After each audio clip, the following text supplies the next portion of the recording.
नमस्कार प्यारे बच्चों, मैं सुखवीर सिंह आपका स्वागत करता हूं आपके अपने YouTube channel Sukhvir PCM study point में। और हम पढ़ रहे हैं कक्षा 10 का विज्ञान चैप्टर नंबर 2 अम्ल क्षार एवं लवण।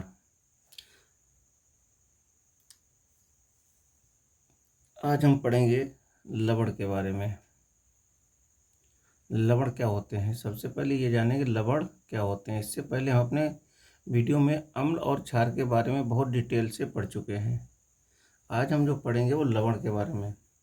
तो लवण क्या होते हैं कि वे पदार्थ जिनके जलीय विलयन में H+ आयन के अतिरिक्त कोई अन्य धन आयन तथा OH आयन यानी कि हाइड्रोक्सिल आयन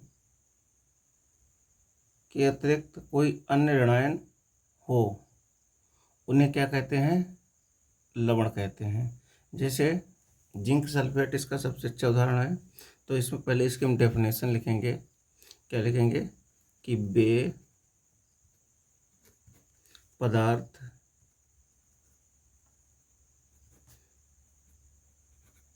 जिनके जलीय विलयन में H+ आयन के अतिरिक्त कोई अन्य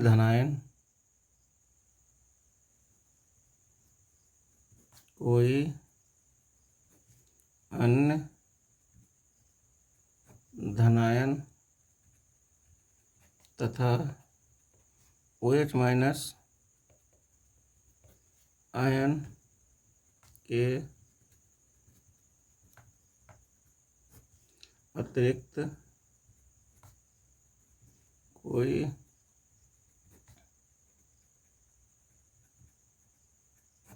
अन्य ऋण आयन हो। अन्य ऋण आयन ऐसे देखो उपस्थित हो क्या कहलाते हैं, लवण कहलाते हैं। क्या है, वे पदार्थ जिनके जलीय विलयन में H+ आयन के अतिरिक्त कोई अन्य धन आयन तथा OH- के अतिरिक्त कोई अन्य ऋण आयन उपस्थित हो, क्या कहलाते हैं, लवण कहलाते हैं। जैसे एग्जाम्पल लेके चलेंगे, जिंक सल्फेट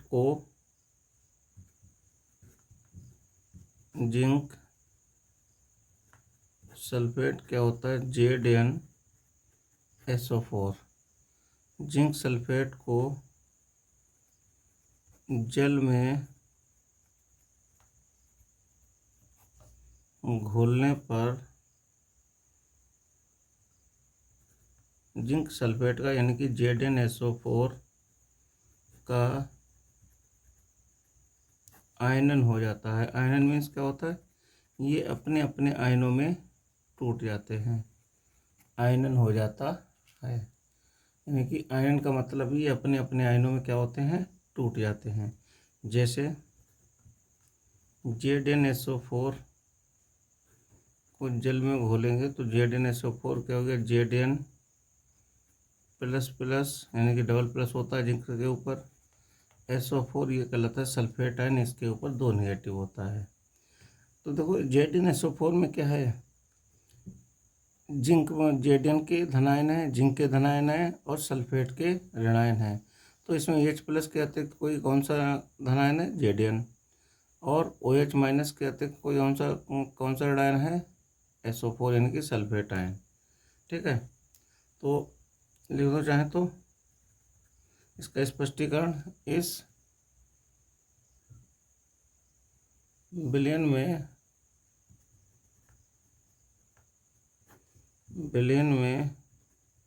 Zn++ यानी कि जिंक का धनायन व SO4 यानी कि सल्फेट के ऋणायन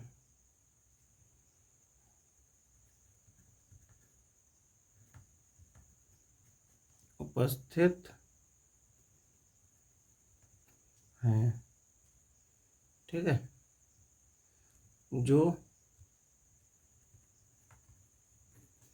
कि H+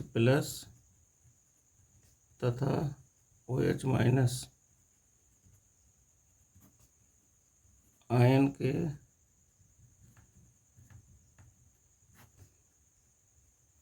अतिरिक्त हैं। अतः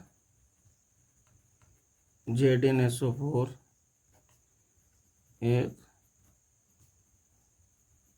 लवण है। अतः क्या सिद्ध हो गया है कि ZnSO4 क्या है, एक लवण है, ठीक है। अब इसके कुछ एग्जाम्पल जानेंगे, लवण कौन कौन से हैं। एग्जाम्पल क्या, जैसे NaCl sodium chloride, CuSO4 copper sulphate, KNO3 potassium nitrate,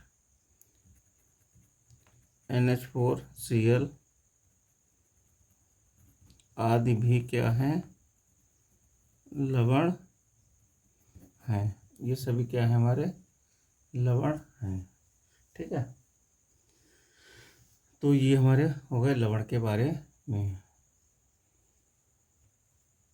अब जानेंगे नोट पॉइंट। नोट पॉइंट में क्या है कि लवण सामान्यतः अवाष्पशील होते हैं, यानी कि ये वाष्प में नहीं बदलते हैं, गंधहीन होते हैं तथा वैद्युत संयोजक यौगिक होते हैं, यानी कि इनके द्वारा बनने वाले यौगिक क्या कहलाते हैं, वैद्युत संयोजक यौगिक कहलाते हैं। जल में घोलने पर इनका आयनन हो जाता है। जैसे हम जल में घोलते हैं तो जल में घोलने पर ये क्या होते हैं, अपने अपने आयनों में विभक्त हो जाते हैं। अब अगले हम जानेंगे लवणों का निर्माण। लवण का निर्माण कैसे होता है। लवणों का निर्माण निम्न अभिक्रियाओं के द्वारा होता है, निम्न अभिक्रियाओं के द्वारा होता है। पहली अभिक्रिया क्या है, अम्ल की धातु से क्रिया। तो अम्ल की धातु से क्रिया द्वारा क्या होगा कि अम्ल धातुओं के साथ क्रिया करके लवण तथा हाइड्रोजन गैस बनाते हैं। जब अम्लों की हम धातुओं के साथ क्रिया कराते हैं तो इस कंडीशन में लवण बनेगा और क्या बनेगा, हाइड्रोजन गैस बनेगी। देखो कैसे अभिक्रिया होगी। अब हमने जिंक की अभिक्रिया करा दी है, किसके साथ, सल्फ्यूरिक अम्ल के साथ, H2SO4।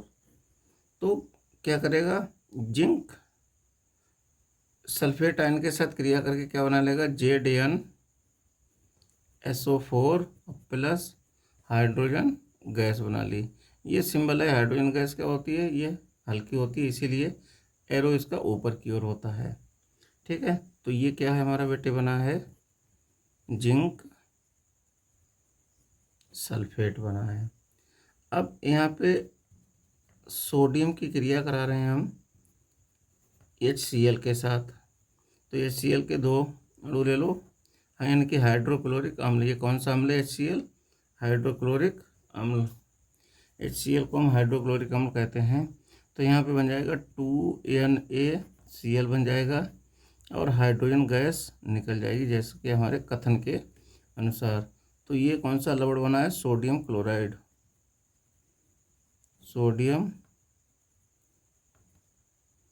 क्लोराइड, जिसको हम नमक भी कहते हैं। क्या कहते हैं, नमक। यही हमारा नमक होता है। तो इस तरीके से मतलब कहना चाहिए अम्ल की धातु से क्रिया द्वारा लवण का निर्माण होता है। तो पहला निर्माण हमने पढ़ लिया है, अम्ल की धातु से क्रिया द्वारा। हमने जिंक की सल्फ्यूरिक अम्ल से क्रिया कराई तो ZnSO4 यानी कि जिंक सल्फेट बन गया और हाइड्रोजन गैस निकल गई।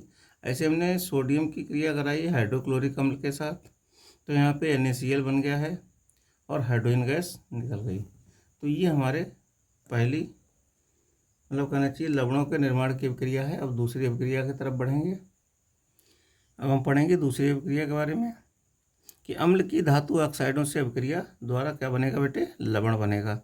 तो यहाँ पे लिखेंगे अम्ल धातु ऑक्साइडों के साथ धातु ऑक्साइडों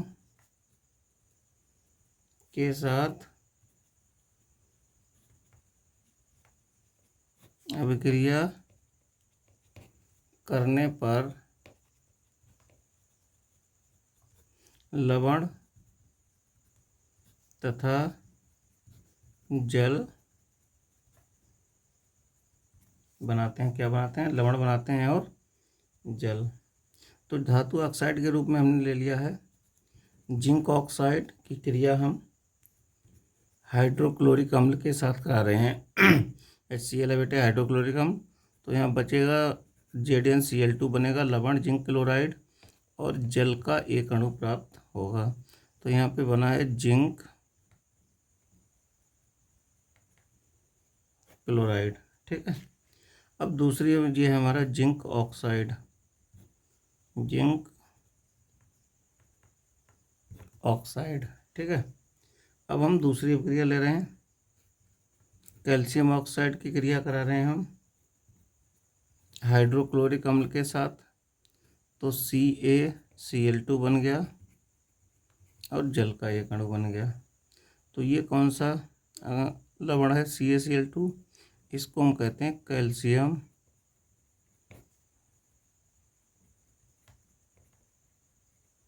क्लोराइड। और ये क्या है हमारा? Calcium oxide. एक अभिक्रिया और देखो हम कराते हैं यहाँ पे। अब चलो मैग्नीशियम ऑक्साइड की क्रिया करा दो H2SO4 के साथ, सल्फ्यूरिक अम्ल के साथ।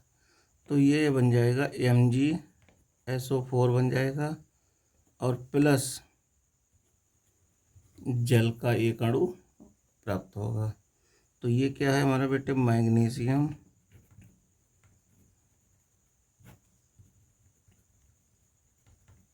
ऑक्साइड। और ये क्या है? Magnesium sulphate. ठीक है। तो ये हमारी हो गई दूसरी अभिक्रिया हमने कराई है धातु की अम्ल, धातु ऑक्साइडों के साथ अम्ल की अभिक्रिया द्वारा। अब तीसरी अभिक्रिया के बारे में पढ़ेंगे हम। अगली अभिक्रिया है अम्ल व क्षारक के बीच अभिक्रिया द्वारा। तो यहाँ पे कोई भी अम्ल, कोई भी अम्ल क्षारक के साथ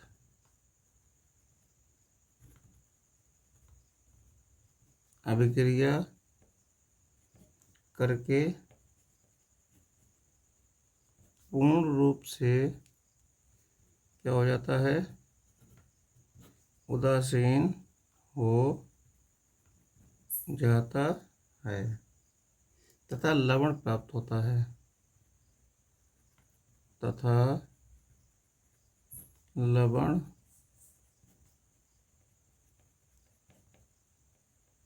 प्राप्त होता है।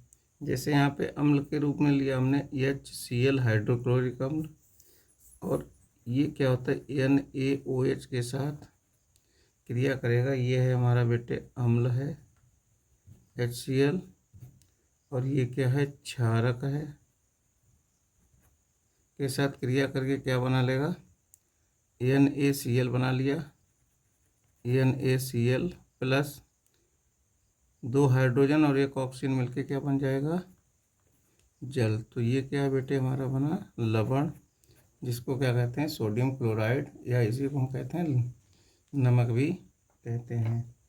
तीसरी जो चौथी हमारी अब अभिक्रिया है लवण बनाने की, वो क्या है? धातु कार्बोनेट की अम्ल के साथ अभिक्रिया द्वारा। अब अगली है हमारी धातु कार्बोनेट की अम्ल के साथ अभिक्रिया द्वारा। तो अम्ल धातु कार्बोनेटों के साथ अभिक्रिया करके लवण बनाते हैं तथा जल प्राप्त होता है और CO2 गैस भी प्राप्त होती है। तो जो अम्ल धातु कार्बोनेट के साथ अभिक्रिया करते हैं तो क्या प्राप्त होगा? लवण प्राप्त होगा बेटे, जल प्राप्त होगा और CO2 गैस प्राप्त होगी। तो यहाँ पे हमने धातु कार्बोनेट के रूप में ले लिया है सोडियम कार्बोनेट, Na2CO3 अम्ल के रूप में लिया है हाइड्रोक्लोरिक अम्ल। ठीक है, तो यहाँ पे क्या बन गया, NaCl बन गया प्लस CO2 गैस बन गई और क्या बन गया, H2O। तो ये हमारा क्या है, सोडियम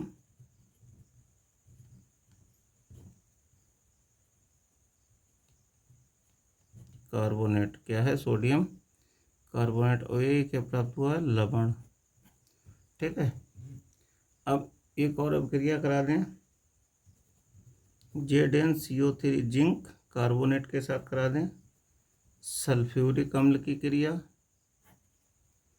जिंक कार्बोनेट की सल्फ्यूरिक अम्ल के साथ क्रिया कराने पर ये बन जाएगा ZnSO4 जिंक सल्फेट बन जाएगा प्लस CO2 गैस बनेगी।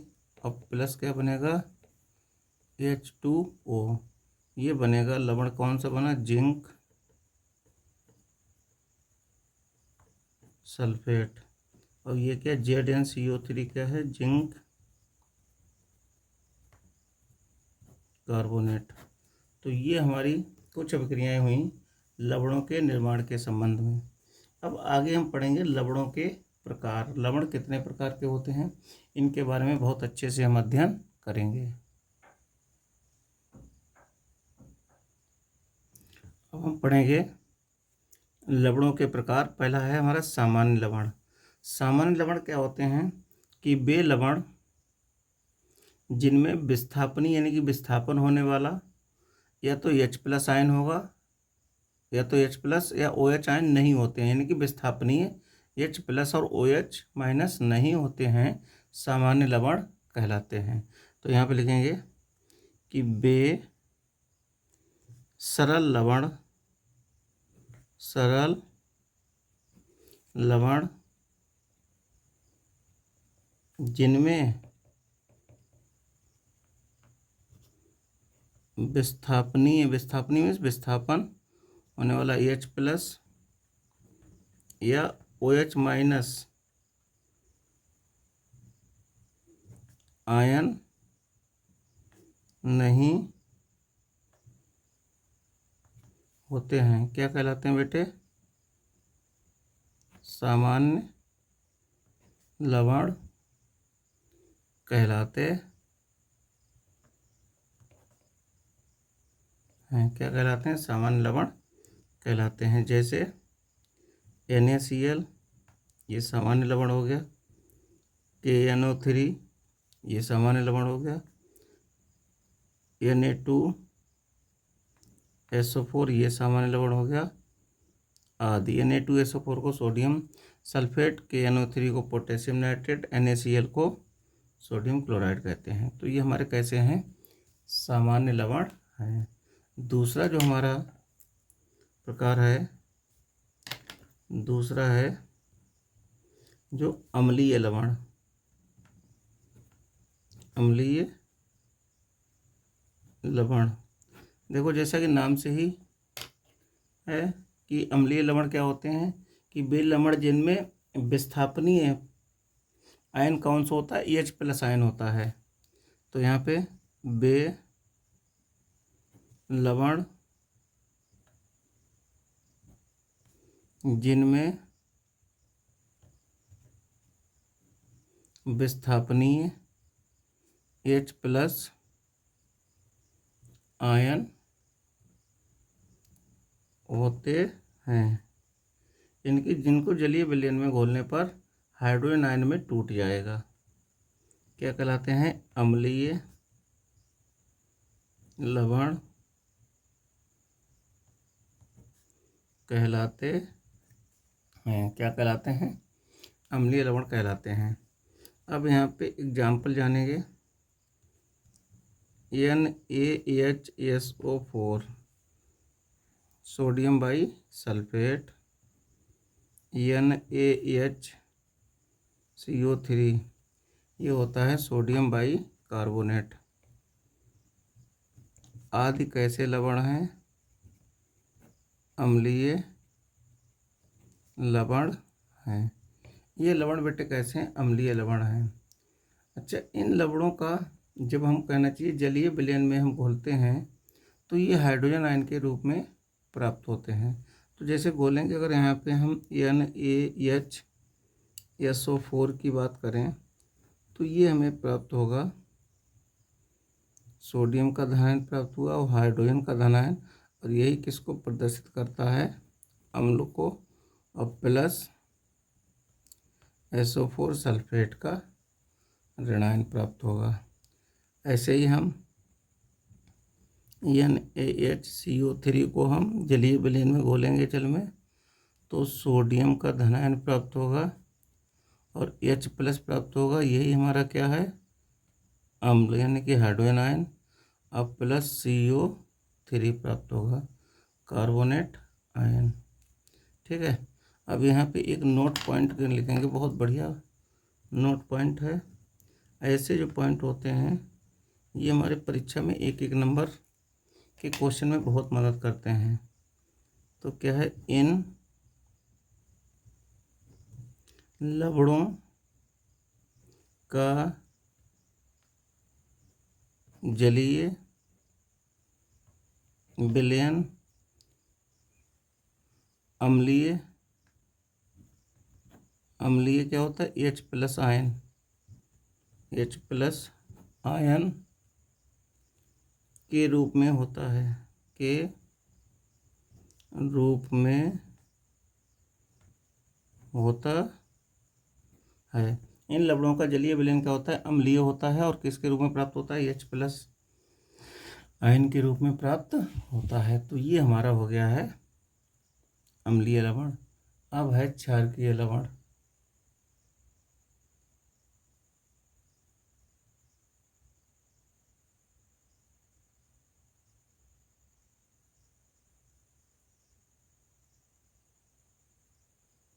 अब जो अगला है हमारा क्षारकीय लवण, तो इसमें वे लवण जिनमें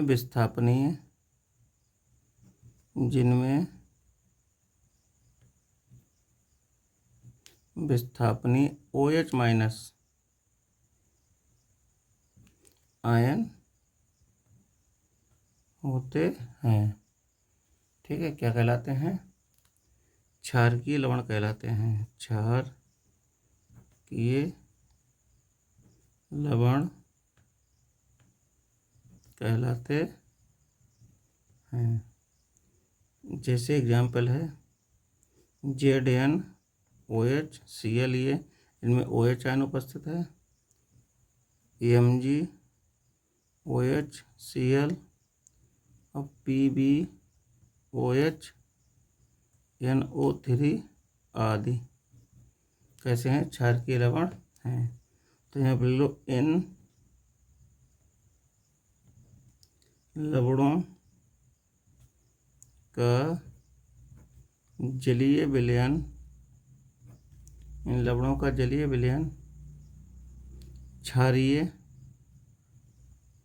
यानी कि OH माइनस आयन की उपस्थिति के कारण होता है,